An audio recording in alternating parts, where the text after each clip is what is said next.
কিয়ার স্টারমারকে ব্রিটেনের অভিবাসনের হটস্পটগুলোতে বসবাসকারী বাসিন্দারা তাদের সম্প্রদায়ের জন্য পদক্ষেপ নেওয়ার আহ্বান জানিয়েছেন। স্থানীয়রা জানিয়েছেন তারা ভয় পাচ্ছেন যে যদি যুক্তরাজ্যের জনসংখ্যা বাড়তেই থাকে এবং সেবাগুলো বাড়ানোর ব্যবস্থা না নেওয়া হয় তবে তারা সেবাগুলোর নাগাল হারিয়ে ফেলতে পারেন।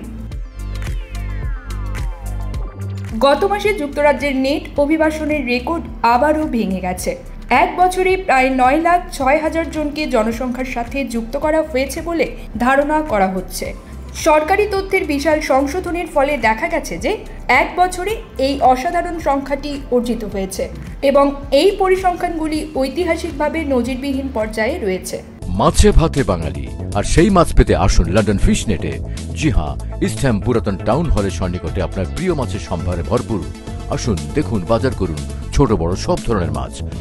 বাহ, একই ছাদের নিচে প্রয়োজনীয় সবকিছু পাওয়া যায়। কাজকর্মের শহরগুলোতে বসবাসকারী বাসিন্দারা বলেছেন যে লোকজন তাদের এলাকায় আসছে সস্তা বাড়ি এবং ভালো বিশ্ববিদ্যালয়ের আকর্ষণে। মিডলসবরো, যেখানে আনুমানিক 1,50,000 লোক বাস করে, এই গ্রীষ্মে অভিবাসনের দ্বারা সবচেয়ে বেশি প্রভাবিত কাউন্সিল হিসেবে নামকরণ করা হয়েছিল, যেখানে 2023 সালের মধ্যে প্রায় 6,800 আন্তর্জাতিক অভিবাসীর আগমন নিবন্ধিত হয়েছে। অফিস ফর ন্যাশনাল স্ট্যাটিস্টিক্স এর সর্বশেষ তথ্য অনুযায়ী কেবলমাত্র গত বছরের আন্তর্জাতিক অভিবাসন মিডলসবরো শহরের মোট জনসংখ্যার আনুমানিক 4.4% জন্য দায়ী।